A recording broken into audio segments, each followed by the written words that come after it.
Good evening, Misfits. This is your 20.3 breakdown with your friendly neighborhood Misfits. Drew, Sherb, Hunter. Yo.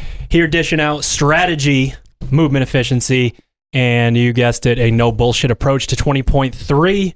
Before we get started, this episode of the podcast is brought to you by Pure Spectrum CBD. Head to purespectrumcbd.com. Use the code word Misfit. Save some dough. They just released some new products, new website, new logo, all kinds of good stuff. So head over to purespectrumcbd.com. Use the code word Misfit. Save some money. It is also brought to you by Sharpen the Axe. Sharpen the Axe produced the Misfit Athletics warm-up collection. Sherb has what a lot of Patriots fans want to call the Belichick. I refuse to call it the Belichick. It is a short sleeve hoodie. Super comfortable. Hunter's wearing the shirt. We have the Element shorts, which are the Element joggers turned into shorts. Don't worry about professionals. We didn't let Sherb just cut joggers up. I tried. They said no. Use the code word, all spelled out as one word, 20.3, to save 15% off of anything in the store. Warm-up collections there. We also got some socks. We got a new hat. We got some good stuff there. So sharpentheaxeco.com, code word 20.3. Hunter, what do we have going on at Team Misfit affiliate programming? teammisfit.com, all of your affiliate programming needs, whether it's actually buying programming or just some really good content for your coaches to use, implement in your classes. But probably our biggest announcement coming up after the Open, we'll be on SugarWOD. So if you are a gym that's already subscribed, you'll be able to get your programming there, not have to do the whole copy and paste thing. I'll do that for you. One of my favorite things to do. Oh, nice of you. Or obviously, if you are not on Team Misfit, we'll be available through the SugarWOD marketplace very, very shortly after the Open. So we're super excited about that. Beauteous. All right, it is time for the top 20 leaderboards. Ooh. Did I make it? I think I got cut. Yeah, I think I see your name right here. I called your name, didn't I? Top 20 Misfit ladies. 75th place on the ladies' side. Bianca Savarese, Elaine Savage, Caroline Connors, Alexis Johnson, Lexi Cola Bianchi. Nice work. Gigi Sabatini, Jess Griffith, Paige Semenza, Aaron Vandendriesch, Christy Rizzo, Lauren Suver, Lindsay Lee, Jennifer McVeigh, Kate Gosling, hometown hero. Damn. Hannah Hardy, Kate. Molly Mullane, Vera Valdez, Adrian Villanueva, Mickey Nuccio. Did I get that right, Ted? Yes. Brandice Maria Bjorn's daughter. Nice. All right. Not bad. So we are going to draw one of these names from this cup here, and then you're going to get some free stuff. Are you just going to take the cup? Can't reach that far, dog. Yeah, right. Can't bend my back. Drum roll. Garbage scooping arms? Easy. Drum roll. Ooh, Hannah Hardy. Hannah Hardy. There we go. Love it. You're crushing, Hannah. Nice work. All right, gentlemen. Top 20. Brandon Luckett, Chandler Smith, Holly Holgerson. Damn. Jordan Cook, Brody Scott, Austin Spencer, Travis Williams, Marshall Creed, Nick Matthew, Cody Mooney, Gio Contreras, Alexandre Veloso, Robin Jaramillo, Kenneth Hart, Will Carter, Luke Cuneo, Mike Olivas, Brian Harris, Max Bragg, and Paolo Rosiel. Damn. Sherb, how long have you been working with Holly? Going on 4 years. Going on 4 years. Sherb started working with Holly Holgerson right after he qualified for the CrossFit Games as a teen. Correct, when he was 16. When he was 16 years old.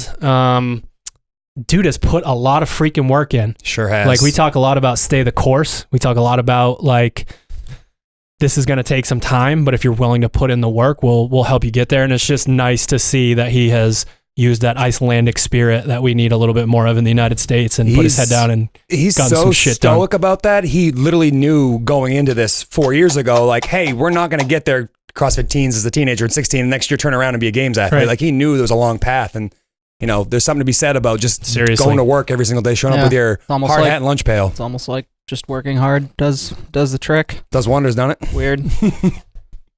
Who would have thunk it? And sure enough, Holly. Holy shit. Holly Holgerson. Speaking that juju. Yeah. Putting that karma out into the world. All right. Winners, please email Jen with 2 N's at misfitathletics.com with your size and your shipping address. And you know what? We probably have your size and shipping address. Hannah Hardy and Holly Holgerson. Good chance. All right.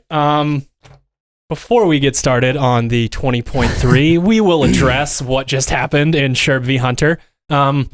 Hunty sabotage Sherb. Hunty sabotage Sherb. So essentially, when we have a redo like this, it becomes the Sherb and Hunter show. Like, the whole point of what we just did was not to show people how this is done. They remember.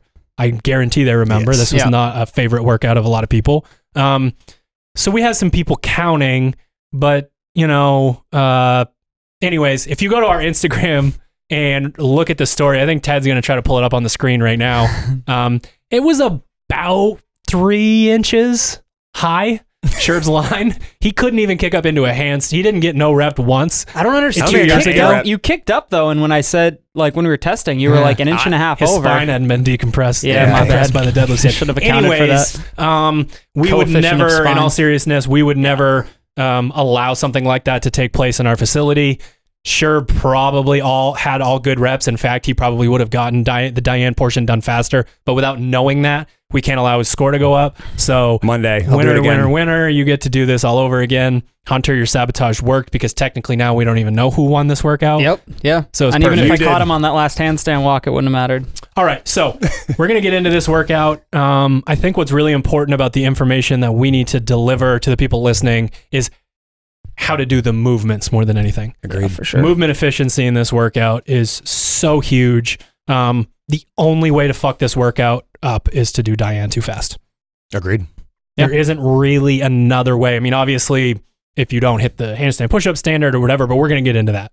The trap in this workout is just blasting through Diane like that's the only thing there, and then thinking that your midline is going to want to have anything to do with 315 deadlifts and handstand walk. Yeah, unless you're planning to be on top of the leaderboard, in which case you're probably not listening to our advice. You're gonna break up Diane as efficiently as you can or as smartly as you can, so that 315 bar doesn't bury you. So I'm assuming you could probably walk on your hands, and that's a little bit easier than pulling 45 reps at 315. Right. So in previous weeks, you've gotten beat so badly that I let Hunter go first. Probably the right choice so far. You know a lot about this workout. This is your 3rd time doing this workout. You'll have a nice 4th trip on Monday. How do you do this workout? How do you break this up? What's the quick strategy on this? The quick strategy here is to, when you're doing Diane, the first part of the workout, go to a level where you know that you can take a break and go right back to it. The trick in this workout is not overextending yourself, like you said, early in the workout, moving smoothly and breaking intentionally before you get to your max set. So like my favorite way to explain this in affiliate class is like, if you know your max set is 15, do 10, kick down and do 5 more rather than trying to go 15 early on. Right, but we're talking mostly to people who do Diane unbroken. Correct. So if you do Diane unbroken, essentially what I plan to do is to do 2 sets in the deadlift to start and 2 sets in the handstand push-ups, because I know myself enough that I can kick back up and still have enough in the tank to be able to complete those reps. But that goes for if you have to break it up 1 more additional time. There's absolutely no harm in that. I think someone can finish Diane in like 3.5, close to 4 minutes and still give themselves a chance to finish this workout. I mean, that's what we did. Yeah, I mean, that's exactly what we just did. And the biggest thing on the deadlift is making sure that you brace and you don't lose your midline so you don't blow your back up early. And on the handstand push-ups, keep your reps fast. And as soon as I start to slow down, break.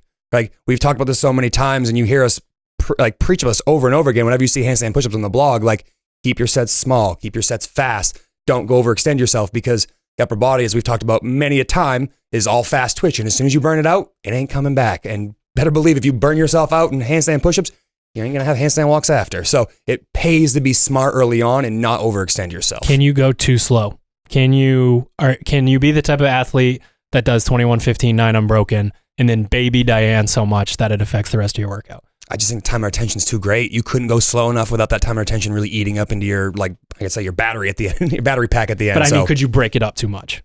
Oh yeah, if you end up breaking up, so let's say you do 3s, you're like, oh great, I'll take like a advice 5 minute. I went the other way. Yeah, you could go 5.5, 6 minutes and have a very comfortable Diane, but then you give yourself no chance to pull the heavy bar. Yeah.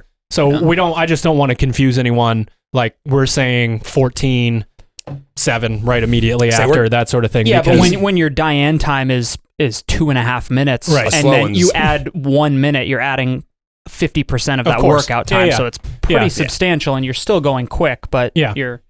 And really, this is just, if you took your level 1, this is just a physics lesson. If you cram all of that work into a very short period of time, your body's power output, it's just, your gas tank is going to go away. I mean, you can't do that to yourself. All you in this guys workout. that have the ability to pull 315, which everybody listens to this blog that's probably doing this RX does, like it's very different to pull 315 when you pre-fatigue it with something else, and you are pre-fatiguing it with 45 reps of not only deadlift, but another midline intensive movement. So like you might be able to pull 550 on a good day. Great. That doesn't mean you can pull, 45 reps at 315 after you've already pulled 45 at 225. You're just going to burn yourself out. So let's break down the deadlift first. This is important. Anyone that just watched these guys go, they can essentially hip hinge, not use a ton of leg drive, and get their deadlifts done. You have super long arms. You have a absurdly mobile lower back, like posterior chain. That style of deadlifter does not need our help right now. No. That style of deadlifter, your body just naturally moves through that. There's some good leg drive in there. Good, nice job.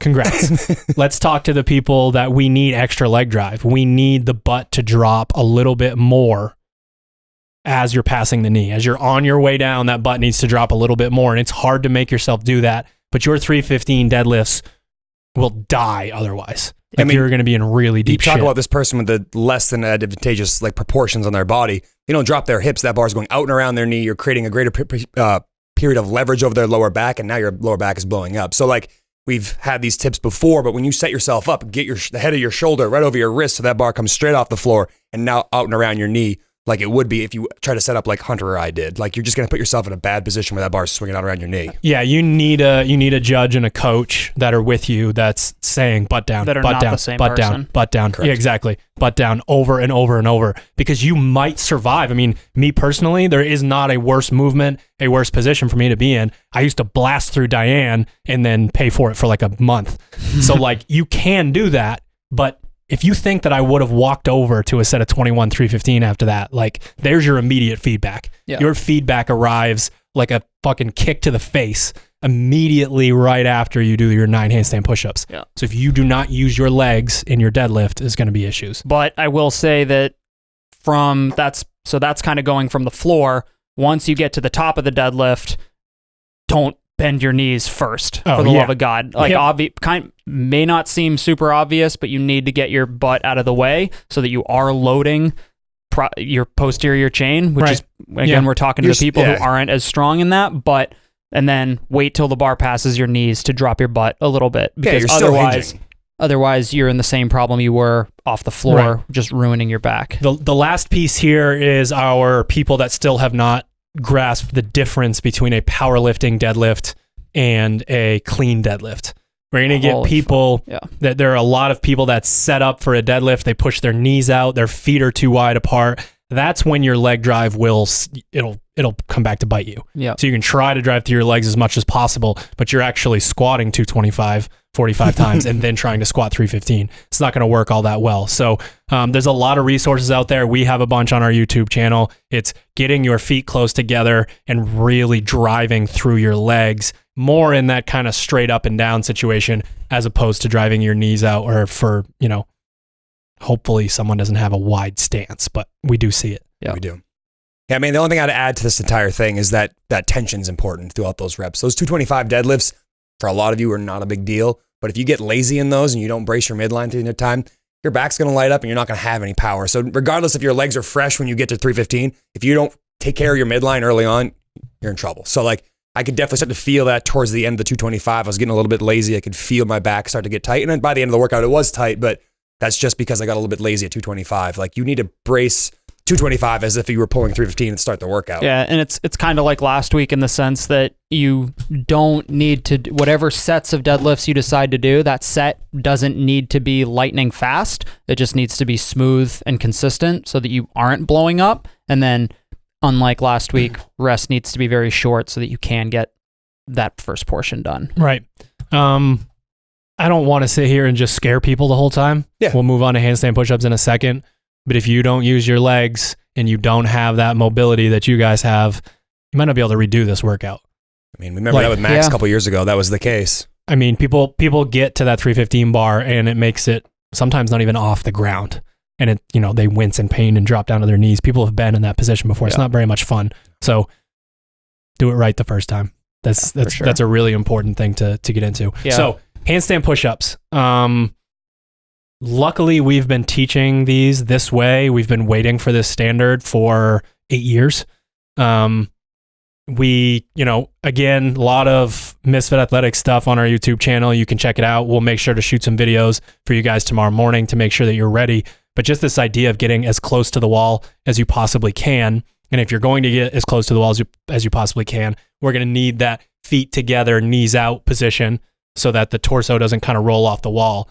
Because, we saw so many terrible looking handstand push-ups for years before the standard came out, where it's like rib cage is trying to go in the exact opposite direction as the butt, and the butt just lays on the wall and like slimes up and down.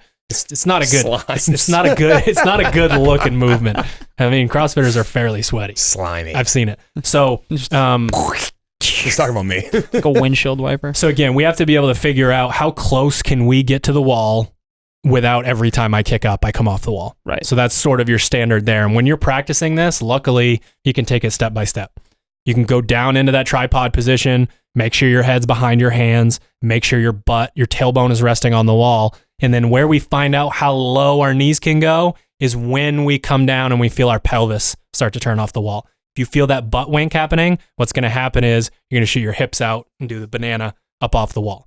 So we load knees out. I personally like the soles of the shoes pointing together. That just forces the other stuff to happen. If you bring your feet down sort of in that like yoga style position, you're good to go. And then what's important here is a lot of people think that this is hip driven, but it's really more the physics of our legs being shot up in the air. A lot of people do what I call the booty bump, where they start to kick with their feet and then they throw their hip way off, and then they wonder why they can't get in that nice straight line. So those knees, those ankles and knees open, and the hip just kind of opens after as a byproduct. I was going to say, the thing I think about when I try to do that same movement is I try to think about rapidly extending my knee rather than throwing my hip off the wall. And that for me makes the biggest difference, because like you said, you do create hip extension to create that press, but it comes from a vertical extension, not an extension off the wall. And if I think hips, I'm going off the wall instead of up the wall. And it's natural to open your hip or to open your knee that way with your heel pointed up. So it feels very natural to kick your heel up in the air and have your knee close. If the toe's pointed, it doesn't feel all that natural. Yeah. Yeah, I mean, I think it like I kind of toe that line as far as bringing my low back onto the wall, because I can get a little bit more of my hips involved and I don't kick myself off the wall. But that's mostly because my handstand push-ups might fry out otherwise. So I feel like that's probably not the athlete that we're necessarily referring to. You're going to get through Diane fine, but I think the bigger thing is whatever position you're in the bottom of the kipping handstand push-up, make sure that your torso is your butt is off the wall and you're in a straight line at the top. Because the reason we're saying this is so that, because if you are staying on the wall, you're in, and you went with that really aggressive butt wink, then your butt is probably on the wall at the top. You're in a super overextended position, which is terrible. You flung yourself off the wall. Yeah, flung yourself off the wall. So you just, again, that comes to knowing how close to the wall you need to be and how quickly, like for someone like you can like barely bend your knees and rip out a set of 30, 40 handstand push-ups, no problem. So this is one of those things where the standard itself changes what this movement is. Yep, the most inconsequential physical demand of this workout is 45 handstand push-ups in the community now. It's just too easy. It's way too easy. The deadlifts might feel easy while you're doing them, but your body will say otherwise after the fact. With the standard, though, we have some issues, right? Yeah. So we always want to make sure that you're setting up your tape so that your heels are going into it. We get people that do the heels over. That seems to be a huge issue. It's really kind of hard to tell what the heck's going on there. It's a lot easier for your judge if you go up into the tape. And then, you have to have a judge that's going to count while you're going. If you have one of those judges that's asking you to pause at the top of every rep, they got to go. Yeah. You're not going to make it. You're not going to make it. Your time under tension upside down is going to take way too long. Like, you should be able to go up and just fly through them. I think if you're somebody who's on the line with that standard, like literally, LOL, figuring out where you need to put your hands on the mat and then put a piece of tape on that mat. So you put your hands in the exact same spot every time. And if that's the Cody Mooney. Yeah. I mean, it sounds silly, but like, I understand the body proportions for the very small population. This is going to be really difficult, and do everything you can, and so you're not blaming it on the judge every time. They're just trying to help you out. But like set yourself up for success. Put tape on the mat so you know exactly where your hands need to be. Put the bottom of the tape as the line so that as long as your heels touch the tape or cross over the chalk mark, you're good. Right. And that's the easiest way to deal with that. All right, so we're moving on. We've obviously already talked about the deadlift, the 315. I mean, you're just chipping away. Yeah. I mean, I went with the strategy of going 6, 5, 5, 5. I think I did 6, 5, 5, and then like 3 and 2. Like essentially, I went to how does my body feel? Do I start to feel like my things are breaking down? Am I starting to get too far over the bar? Is the weight in my feet not in the right spot? As soon as that went awry, I just broke. And essentially, I just tried to stay just ahead of what felt like my capacity. I wanted to. I say just behind where I thought if I went 1 more rep or 2 more reps, I would be in trouble. Break it up there so that I had a way to pace myself. And then if you saw me on camera, I turned around and walked like 2 steps back and then walked 3 steps up. That's kind of my rest. Like you did a good job of standing there and probably counting in your head what your rest was. For me, pacing out like 5 steps and 5 steps ended up being a pretty good rest period and allowed me to stay moving through chipping away that 315 deadlift. Yeah, I think you just have to know what sets you can do. And then it's kind of one of those movements, especially after Diane, that it might feel very different when you get there than what you thought it would or what you had remembered from before or what you were expecting. So you need to not panic if it doesn't feel good. I'll say the set of 15 and 9 felt way better than the set of totally 21. Agree. And I ripped through the set of 9 to try and catch you, and it wasn't. Maybe that says I didn't go hard enough in the earlier, but you just kind of have to play that game, stop before you think you have to, and yeah, be efficient. Be efficient in the first part, and you'll be set up for success. Everything we said in the first half, Yeah. just do it better in the second half, or do your best to try to focus on it. The handstand walk, I mean, I would love to be able to sit here and explain to someone who doesn't have their handstand walk how to get it. We do have videos on that. It's why we do training camps. It's why we coach at the affiliate, remote coach, all these different things. Yeah. Quick tips. I mean, to be perfectly honest, you have to let your legs take you. That's a huge issue that we see with people.